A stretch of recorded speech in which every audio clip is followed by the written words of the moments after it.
ಈ ಒಂದು ಅಧಿಸೂಚನೆ ಆಗಿರೋದು 7/4/2026 ಅಧಿಕೃತವಾಗಿರುವಂತ ನೋಟಿಸ್ ಅನ್ನು ಪ್ರಕಟ ಮಾಡಿದ್ದಾರೆ. ಇದೊಂದು ಗೋರ್ಮೆಂಟ್ ದಿಂದ ರಿಲೀಸ್ ಮಾಡಿದಂತ ಆಫೀಸ್ ಅಲ್ಲಿರುವಂತ ನೋಟಿಫಿಕೇಶನ್ ಗೋರ್ಮೆಂಟ್ ಆಫ್ ಇಂಡಿಯಾ ಕೊಟ್ಟಿದ್ದಾರಲ್ಲ, ಇದರಿಂದಾನೇ ಅಧಿಕೃತವಾಗಿ ನೋಟಿಸ್ ಅನ್ನ ಪ್ರಕಟ ಮಾಡಿದ್ದಾರೆ. ಮತ್ತೆ ಅಪ್ಲಿಕೇಶನ್ ಹಾಕೋದಕ್ಕೆ ತುಂಬಾ ಜನ ಟೈಮ್ ಕೊಟ್ಟಿಲ್ಲ. 28 ಏಪ್ರಿಲ್ 2026 ತನಕ ಮಾತ್ರ ಅವಕಾಶ ಕೊಟ್ಟಿದ್ದಾರೆ. ಇದಕ್ಕೆ ಯಾರು ಅಪ್ಲಿಕೇಶನ್ ಹಾಕ್ಬೇಕಂದ್ರೆ ಯಾರು ಮಾಜಿ ಸೈನಿಕರಿದಾರಲ್ಲ ಅವ್ರ ಅಪ್ಲಿಕೇಶನ್ ಹಾಕಿ. ನಾನು ಈಗಲೇ ತಿಳಿಸ್ಕೊಡ್ತಾ ಇದ್ದೇನೆ, ಮಹಿಳೆಯರು ಪುರುಷರು ಅಪ್ಲಿಕೇಶನ್ ಹಾಕಬಹುದು, ಬಟ್ ಮಾಜಿ ಸೈನಿಕರಿಗೆ ಅತಿ ಹೆಚ್ಚು ಆದ್ಯತೆ ಸಿಗತ್ತೆ.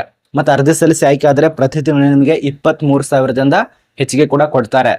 ಒಂದೊಂದು ಚರ್ಚೆ ಮಾಡೋಣ. ಎಷ್ಟು ವಿದ್ಯಾರ್ಹತೆ, ಏಜ್ ಲಿಮಿಟ್ ಎಷ್ಟಾಗಿರ್ಬೇಕು, ಎಲ್ಲಿ ಕೆಲಸ ಇರತ್ತೆ, ನೇಮಕಾತಿ ಪ್ರೊಸೆಸಿಂಗ್ ಏನು, ನಾನು ನೋಟಿಸ್ ಅರ್ಜಿ ತಿಳಿಸ್ಕೊಡ್ತಾ ಇದ್ದೇನೆ, ಯಾವುದೇ ರೀತಿಯ ಗೊಳ್ಳಲ್ಲ. ನೋಟಿಸ್ ಅರ್ಜಿ ಚರ್ಚೆ ಮಾಡೋಣ. ವಿಡಿಯೋ ಕೊನೆತನಕ ನೋಡಿ. ಯಾರ್ಯಾರು ಫೇಸ್ಬುಕ್ ದಲ್ಲಿ ನೋಡ್ತಾ ಇದ್ದೀರಾ ಮತ್ತೆ ಯೂಟ್ಯೂಬ್ ದಲ್ಲಿ ನೋಡ್ತಾ ಇದಾರಲ್ಲ, ಫಾಲೋ ಮಾಡ್ಕೊಳ್ಳಿ, ಸಬ್ಸ್ಕ್ರೈಬ್ ಮಾಡ್ಕೊಳ್ಳಿ. ಬನ್ನಿ ಒಂದೊಂದು ಚರ್ಚೆ ಮಾಡೋಣ. ನೋಡಿ, ನೀವೇನಾದ್ರೂ ಅಪ್ಲಿಕೇಶನ್ ಹಾಕ್ಬೇಕು ಅನ್ಕೊಂಡಿದ್ರೆ ಈ ಒಂದು ವೆಬ್ಸೈಟ್ ಇದೆಯಲ್ಲ, ಈ ಒಂದು ವೆಬ್ಸೈಟ್ ದಲ್ಲಿ ನೀವು ಎಲ್ಲ ಮಾಹಿತಿನ ಚೆಕ್ ಮಾಡ್ಕೋಬಹುದು. 2 ವೆಬ್ಸೈಟ್ ಇದಾವೆ. ಇದು ಮೊದಲನೇ ವೆಬ್ಸೈಟ್, ಎರಡನೇ ವೆಬ್ಸೈಟ್. ಯಾವ್ದಾದ್ರು ಒಂದು ವರ್ಕ್ ಆಗಲಿಲ್ಲ ಅಂದ್ರೆ ಇನ್ನೊಂದಲ್ಲಿ ಚೆಕ್ ಮಾಡ್ಕೊಳ್ಳಿ. ಇದು ಇನ್ನೊಂದು ಹೇಳ್ಬೇಕಂದ್ರೆ ಇದು ಆಫ್ಲೈನ್ ಇರತ್ತೆ. ಈ ಒಂದು ಆಫ್ಲೈನ್ ಅಲ್ಲಿ ಅವಕಾಶ ಕೊಟ್ಟಿದ್ದಾರೆ. ಯಾವ ರೀತಿಯಾಗಿ ಏನು ಅಂತ ತಿಳಿಸ್ಕೊಡ್ತಾನೆ. ಇಲ್ಲಿ ಕಲ್ಲಿರುವಂತ ಸಂಸ್ಥೆ ಹೆಸರು ಹೆವಿ ವೆಹಿಕಲ್ಸ್ ಫ್ಯಾಕ್ಟರಿ ಔಡಿ ಅಂತೇಳಿ. ಈ ಒಂದು ಹೆವಿ ವೆಹಿಕಲ್ಸ್ ಫ್ಯಾಕ್ಟರಿ ಔಡಿದಲ್ಲಿ ಕೆಲಸ ಇರತ್ತೆ. ಫ್ಯಾಕ್ಟರಿ ಕಾರ್ಖಾನೆ. ಇಲ್ಲಿ ನೋಡಿ, ಹೆವಿ ವೆಹಿಕಲ್ಸ್ ಫ್ಯಾಕ್ಟರಿದಲ್ಲಿ ನೇಮಕಾತಿ ಆಗ್ತಾ ಇದೆ. ಇದು ಗೌರ್ಮೆಂಟ್ ಆಫ್ ಇಂಡಿಯಾ ಅಂದ್ರೆ ಸೆಂಟ್ರಲ್ ಗೌರ್ಮೆಂಟ್ ಬರತ್ತೆ, ಸ್ಟೇಟ್ ಗೌರ್ಮೆಂಟ್ ಆಗಲ್ಲ, ಇದು ಸೆಂಟ್ರಲ್ ಗೌರ್ಮೆಂಟ್. ಇದು ಆಫ್ಲೈನ್ ಅಲ್ಲಿ ಅಪ್ಲಿಕೇಶನ್ ಹಾಕೋದ್ರಿಂದ ಈ ಒಂದು ವಿಳಾಸ ಇದೆ ನೋಡಿ, ಈ ಒಂದು ವಿಳಾಸಕ್ಕೆ ಅಪ್ಲಿಕೇಶನ್ ಹಾಕಬೇಕು. ಯಾವ ವಿಳಾಸ? General manager, heavy vehicles factory, a unit of armoured vehicles ನಿಗಮ ಲಿಮಿಟೆಡ್, ಪೋಸ್ಟ್ ಭಾಗ ಸಂಖ್ಯೆ HVF ಎಸ್ಟೇಟ್ ಔಡಿ ಚೆನ್ನೈ. ಇದಕ್ಕೆ ಅಪ್ಲಿಕೇಶನ್ ಹಾಕಬೇಕು. ಅದೇ ರೀತಿಯಾಗಿ ರೂಲ್ಸ್ ರೆಗ್ಯುಲೇಷನ್ ಒಂದೊಂದ ನೋಡಿ. ಇಲ್ಲಿ ಖಾಲಿರುವಂತಹ ಪೋಸ್ಟ್ ಡ್ರೈವರ್, ಹೌದು, ಈ ಒಂದು ಟೆಕ್ನಿಷಿಯನ್ ಡ್ರೈವರ್ ಪೋಸ್ಟ್ಗೆ ಅಪ್ಲಿಕೇಶನ್ ಇರತ್ತೆ. ಯುವರ್ ಅಭ್ಯರ್ಥಿಗೆ 8, EWS ಅವರಿಗೆ 1, OBC ಅವರಿಗೆ 4, SC ದವರಿಗೆ 3, ST ದವರಿಗೆ ಪೋಸ್ಟ್ ಎಲ್ಲ ಟೋಟಲ್ ಆಗಿ 16, ಎಕ್ಸ್ ಸರ್ವಿಸ್ ಬಂದವರಿಗೆ 16. ಅಂದ್ರೆ ಎಕ್ಸ್ ಸರ್ವಿಸ್ ಬಂದವರಿಗೆ ಅವಕಾಶ ಇರತ್ತೆ.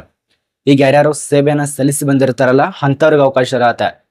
ಈಗ ಯಾರ್ಯಾರು ಹೋಗಿರ್ತಾರಲ್ಲ ಅಂತವ್ರಿಗೆ ಅವಕಾಶ ಇರೋದಿಲ್ಲ. ಯಾರ್ಯಾರು ಸೇವೆಯನ್ನ ಸಲ್ಲಿಸಿ ಈಗ ಮನೆಯಾಗ ಬಂದಿರ್ತಾರಲ್ಲ ಅಂತವ್ರಿಗೆ ಅವಕಾಶ ಇರತ್ತೆ. ಮತ್ತೆ ಇನ್ನೊಂದು ಕಡ್ಡಾಯವಾಗಿ ಕೇಳಿದ್ದಾರೆ, ನೀವೇನು ಸೇವೆಯನ್ನು ಸಲ್ಲಿಸಿರ್ತಾರಲ್ಲ ಅದರದ್ದು ಡಾಕ್ಯುಮೆಂಟ್ಸ್ ಕೂಡ ಬೇಕು.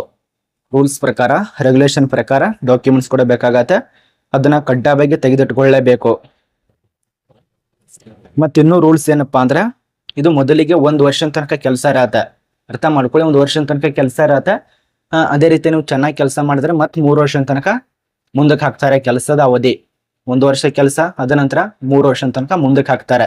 ಬರೀ 4 ವರ್ಷದ ತನಕ ಕೆಲಸ ಇರತ್ತೆ. ಅದರಲ್ಲಿ ಕೂಡ ಒಳ್ಳೇದು ಮಾಡಿದ್ರೆ ಪರ್ಮನೆಂಟ್ ಆಗಿ ಮಾಡಿಸ್ಕೋತಾರೆ. ಈ ಒಂದು ಔಡಿ ಎಕ್ಸ್ ಸರ್ವಿಸ್ ಮಂದವ್ರಿಗೆ ಅವಕಾಶ ಕೊಟ್ಟಿರೋದು ಇದೊಂದು ಪುಣ್ಯ. ತುಂಬಾ ಜನ ಕೇಳ್ತಾ ಇದ್ದಾರೆ ನೋಡಿ, ಎಕ್ಸ್ ಸರ್ವಿಸ್ ಮಂದವ್ರಿಗೆ ಯಾರಾದ್ರೂ ಕರೆದ್ರೆ ನಮಗೆ ತಿಳಿಸ್ಕೊಡಿ ಅಂತ ಹೇಳಿ.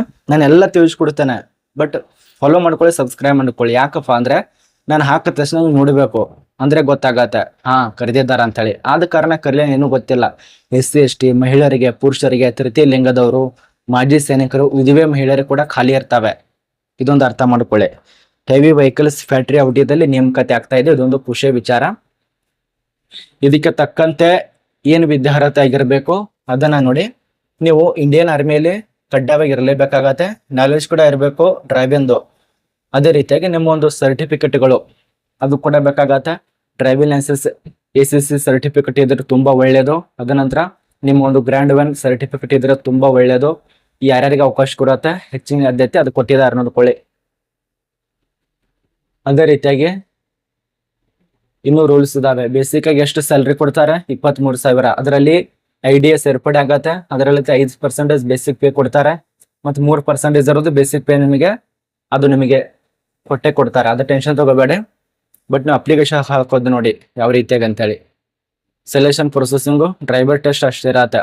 ನೀವೇನು ಎಕ್ಸ್ ಸರ್ವಿಸ್ ಮ್ಯಾನ್ ಇದ್ರಲ್ಲ ಅದ್ರ ಮೇಲೆ ಆಯ್ಕೆ ಮಾಡ್ತಾರೆ. ಒಂದು ಫಾರ್ಮ್ ಕೂಡ ಸಿಗತ್ತೆ ಎಕ್ಸ್ ಸರ್ವಿಸ್ ಮ್ಯಾನ್ ಅವರಿಗೆ. ಇಲ್ಲಿ ನೋಡಿ ಒಂದು ಫಾರ್ಮ್ ಇದೆ. ಈ ಒಂದು ಫಾರ್ಮ್ ಅನ್ನ ನೀವು ಡೌನ್ಲೋಡ್ ಮಾಡ್ಕೊಳ್ಳಿ. ನಿಮ್ಮ ಮೆಡಿಕಲ್ ಸರ್ಟಿಫಿಕೇಟ್ ಅದು ಕೂಡ ಕೇಳ್ತಾರೆ. ನಿಮ್ಮ ಒಂದು ಅನುಭವ ಸರ್ಟಿಫಿಕೇಟ್ ಇದೆಲ್ಲ ತುಂಬಬೇಕಾಗತ್ತೆ. ಅದನ್ನೆಲ್ಲ ನೋಡ್ಕೊಂಡು ಅಪ್ಲೈ ಮಾಡಿ. ಇನ್ನು ಬೇಸಿಕ್ ಆಗಿ ಸ್ವಲ್ಪ ಮಾಹಿತಿಯನ್ನು ನೋಡ್ಕೊಳ್ಳಿ. ಇದು ಹೆವಿ ವೆಹಿಕಲ್ಸ್ ಫ್ಯಾಕ್ಟರಿ ಔಡಿ. ನೋಟಿಫಿಕೇಶನ್ ಸಿಗತ್ತೆ ಅಂದ್ರೆ ನಮ್ಮ ಟೆಲಿಗ್ರಾಮ್ ಗ್ರೂಪಲ್ಲಿ ಹೋಗಿ ಡೌನ್ಲೋಡ್ ಮಾಡ್ಕೊಳ್ಳಿ. ಡ್ರೈವರ್ ಹುದ್ದೆಗೂ ಟ್ರ್ಯಾಕ್ಟರ್ ಅಲ್ಲ ಸಾರಿ, ಚೆನ್ನೈದಲ್ಲಿ ಕೆಲಸ ಇರತ್ತೆ, ಕರ್ನಾಟಕ ಸಾರಿ ಎಲ್ಲರೂ ಅಪ್ಲಿಕೇಶನ್ ಹಾಕ್ಬೋದೇನೆ, ಟೆನ್ಷನ್ ತಗೋಬೇಡಿ. ಚೆನ್ನೈದಲ್ಲಿ ಕೆಲಸ ಇರತ್ತೆ, ನೀವು ಬೇಕಾದ್ರೆ ಕರ್ನಾಟಕಕ್ಕೆ ವರ್ಗಾವಣೆ ಮಾಡ್ಕೋಬಹುದು. ವಯೋಮಿತಿ 18 ಅಂತ ಯಾವುದೇ ರೀತಿಯ ಕೊಟ್ಟಿಲ್ಲ, ಬಟ್ ಗರಿಷ್ಠ ಇರೋದು 50 ವರ್ಷ. 28/4/2026 ಅಂತ ನಿಮಗೆ 50 ವರ್ಷ ಒಳಗಡೆ ಇರಬೇಕಾಗತ್ತೆ. ಶೈಕ್ಷಣಿಕ ಅರ್ಹತೆ ಬಗ್ಗೆನೂ ಮೆನ್ಷನ್ ಇಲ್ಲ. SSLC, second PUC, degree, any but certificate ಎಲ್ಲ ಬೇಕಾಗತ್ತೆ ನಿಮ್ದು.